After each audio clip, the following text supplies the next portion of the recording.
One of the things I've been thinking about lately is how one approaches modern day home security in terms of like how you protect yourself. So it was one of the things I wanted to ask you, what you're doing at home, because one of the things that I had recently was a homeless person in my closet. I thought you were screwing with me, but this is actually a real thing. Basically, what happened is I only say my closet because we ended up getting the place. So, real quick for people that aren't aware, I was part of those crazy fires that happened out in California.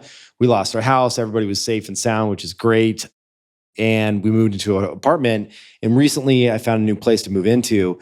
We were touring the house, and my wife is upstairs, and she walks out of the room, and she looks at the person that's showing us the house and goes, "There's somebody in the closet." And I'm like, "What are you talking about?" It's an empty house, like a brand new empty house. Like, what are you talking about? And she goes, "Yeah, I opened the closet door. He was crunched down in the corner, and he puts his finger up to his lips and goes, 'Shh.' Like, don't tell anybody." Like, nothing more creepy than that, And he walks out and he's like, "Hey." And we're like, "Who are you?" And he's like, "Yeah, I just live in here." And he ended up being like a really nice guy. Mm-hmm. I was actually kind of impressed because he goes, "I make the bed every day. I wash my clothes here because there's a washer and dryer here. And I'm keeping the place nice." But he goes, "This is what I do." I felt really bad for him because he said he worked at a car wash. He makes $500 a month. He can't afford a place to live. And this is what he does. He just crashes in homes that are under construction and are like newly built homes. Mm-hmm. And then he started bragging. He's like, "You won't believe some of the mansions I've lived in. I've lived in crazy places." And I was like, "This is crazy." And so he leaves, and then he won't leave. He's standing in the driveway, like just standing out there. And we're like, "Hey, buddy, you kind of have to go, Yeah. And then he just stands there, and we like shut the door. We're like, okay, clearly he's not of complete of sound mind, but he's a nice enough guy. Yeah. And eventually he knocks on the door again, and he's like, "I left all my stuff in the cupboards there." And he had all this stuff in the cupboards, peanut butter and like all this stuff. And I was just like, this poor guy. So we ended up sending him he had a cell phone. So the guy at the realtor was nice enough to send him some cash to like help him, get a meal that night and whatnot. But it makes you think, especially, I mean, when I was younger, listen, I lived in some really shitty alleys and bad places in San Francisco, so I'm fine with that. But when you have kids, it's a different story. Yeah. It's a different story, right? Mm-hmm. And I immediately started thinking, like, what do you do? And so I went and did some research online, and this is one of the pepper sprays that I found. Because all of the home defense stuff that I had before burned in the fire. Yeah. And so I'm basically starting from scratch. And so I bought 2 pepper sprays and a taser. And I'm just wondering, what does Tim Ferriss do for home protection? I know you do. You got AR-15s and shit. Well, all right. So this is not... It's not weapon advice. Yeah, this is not professional weapons. Talk to your professional armorer. Yeah, exactly. I would say a few things. For me, step number 1, I mean, there are a few things, right? We can say, how do we get really good at pulling people out of the river? But then there's like, why are people falling in the river in the first place? And that's actually Desmond Tutu paraphrase. But the point of that is that there's, what do I do when someone's in my house? Mm-hmm. Or who comes to my house. And then there's, how do we just prevent that from happening in the first place, right? And there's serendipitous, accidental / unpredictable randomness. And then there's like premeditated trying to find you. Right. So I would say that for me, step number 1 is choosing very carefully where you live, if you can. And secondly, just paying a lot of attention to privacy. If you might have people who are going to seek you out, and this is going to become an increasingly relevant problem for anyone who even becomes micro-famous for a second. You think it might not happen. You have, who knows, you're doing something funny. You end up with 3,000 followers on Instagram or TikTok or wherever. 3,000 people is a lot of people. Yeah, all it takes is one crazy one. All it takes is one crazy one.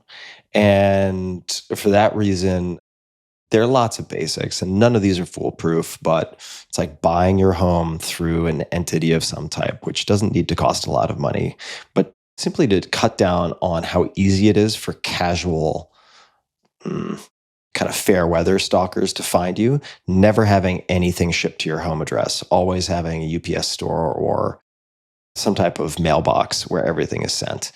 Because if someone, for instance, sends anything to your house, maybe they're trying to be really nice, it's a friend of yours, and they send you 1-800-Flowers, this is not a real example, I'm just making that up, but they send you flowers.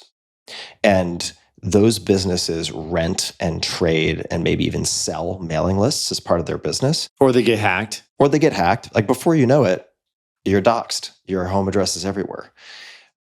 So I would say that thinking about privacy and honestly trying to red team yourself, that's just to say, we won't get into what that actually means, but it's the basics are have one of your friends who's smart pretend to be a stalker and try to find you, right?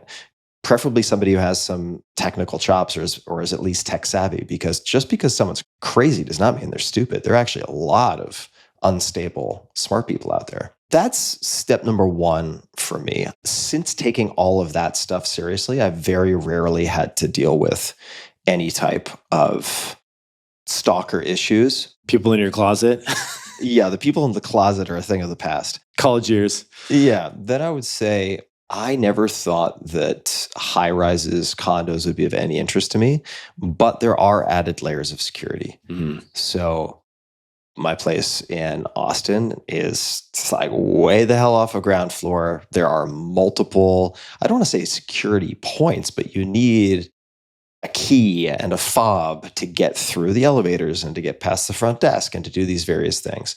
So I would also consider that as a viable option if you currently have or expect to have any type of real public exposure, right? And again, this seems like a problem for the 1% of the 1% of the top creators. That's not going to be the case. Yeah. And increasingly, this is a problem even for people who are micro famous to a few thousand people.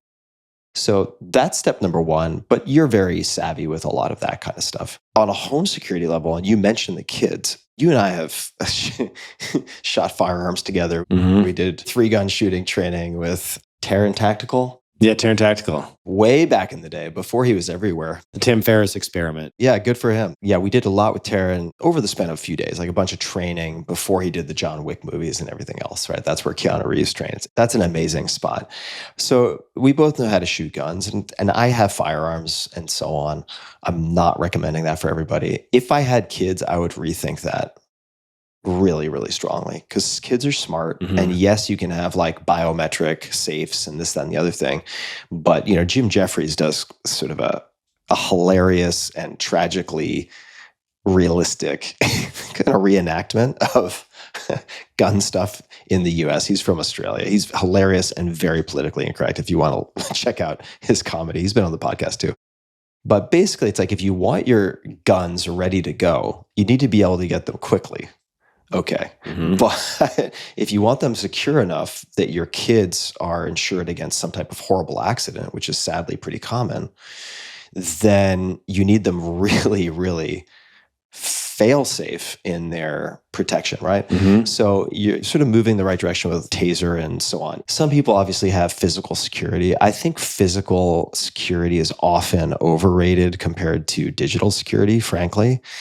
Right. So for instance, it's like if you have physical security for a portion of the day or at your home, and then you're constantly posting where you are on social media in real time, it's like, or you're putting your family on actually publicly accessible social media. It's like, I remember this friend of mine wasn't really thinking about it, right? Because he doesn't have a lot of exposure to crazy people, but has become better known in his niche sphere. And he was at the grocery store with his kids, and somebody recognized his kid and was like, "Oh, that's so-and-so." Oh, shit. Recognized his kid, not him. Right.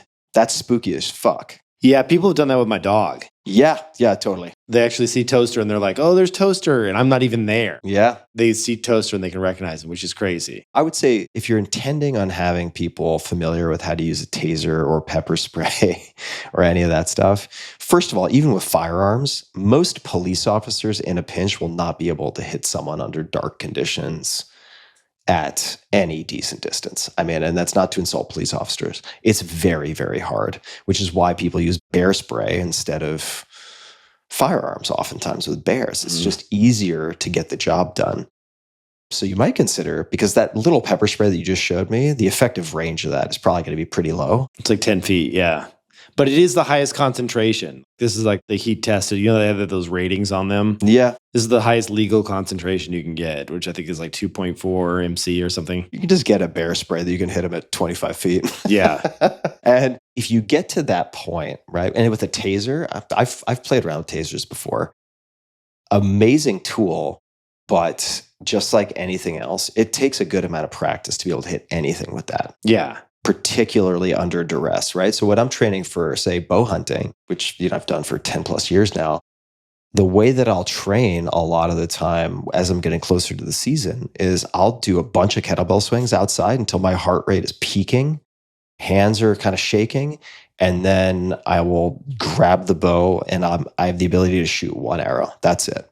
That's a pass fail. And practicing under those heightened conditions, I think, is important if you're going to take it seriously. But when I've talked to my military friends, I know this is like uncorking a lot here, but sure, they're very good with handguns and they're very good, certainly, with kind of their primary weapon system. And I'll talk to some of them about, say, hand-to-hand combat stuff. And yes, like they're fundamentally, if they get to tier 1 operator, they're kind of mutants and they're physically very, very, very impressive. And almost all, I shouldn't say almost, all of them can fight hand to hand. But the point they'll make, because they're not trying to become a black belt in jiu-jitsu necessarily, although some of them are, they'll say, if it gets to the point where I am having hand-to-hand combat, 17 things have gone wrong. Right? Like, you never want to get to that point. Sure, you want to know enough that you can cover the base. But like, if it ever got to the point where you're tasing someone or your wife is having to use pepper spray, a lot of things preceding and preventing that would have had to have gone wrong, right? Right. I don't know if that's a satisfying answer. I do think, and I'm saying this as someone who takes certain precautions for natural disaster, et cetera. But a lot of the prepper stuff misses the plot, I think, past a certain point. And as much as we would all like to think that we're Steven Seagal in the movies, not in real life, plus Jason Bourne, plus like American Sniper, we're not. Trust me. It's like, yeah, an ounce of prevention is worth a pound of cure for sure. I mean, how are you thinking about it? Because, I mean, you're living in LA where it's not exactly marauders in Mad Max, but like there are some issues, right? It is certainly, depending on the block you're on, a roll of the dice on who's going to confront you. And that becomes very clear at about 3 a.m. every night. Yeah. Because you just hear the zombies in the street that are strung out, screaming their brains out, like just going crazy. Yeah. And so, I think about those types of, it's less about someone's, going to rob me. It's more who's going to stumble into the yard or hop the fence or whatever it may be. So I've already put up those little spikies that will cut you wide open if you try and hop the fence. So those are, you can get those on Amazon. I got those. I put those all around the perimeter. So that's been good. I think about the pepper spray as more like I'm taking my kids out to the park or out to some place where, you could bounce into someone. And for me, it's just like, I don't want to engage. Like, could I take out a crazy person? No, you don't want to engage. Depends on what they're on. You don't want to engage. You don't want to engage. Exactly. Nobody's going to win. Everybody's going to get hurt. And if they have a knife, you're going to get stabbed or cut. Right. There's no way around it. I mean, look, I'm sure there are some people out there who are master ninja disarmers, but here's what you can do, right? And I think Krav Maga has a lot to offer, but it sometimes instills a false sense of confidence in people. If you think you can disarm someone with a knife, to have somebody take a nice big highlighter, hold on to it, and be like, I'll give you $10 for every mark you can leave on me and see what happens. You're going to get covered in highlighter. Yeah. Those are all cuts. So it's not worth engaging. So I think if I had to bet, I'm sure other folks are going to have good ideas here, but I think spray is probably the way to go. Yeah. Spray's the way to go. It's going to have the most margin for error, and you'll have more rounds per se than a taser if you misfire or you miss the target. Yeah. Fun times though. People in your closet. That was the weirdest house showing I've ever been to.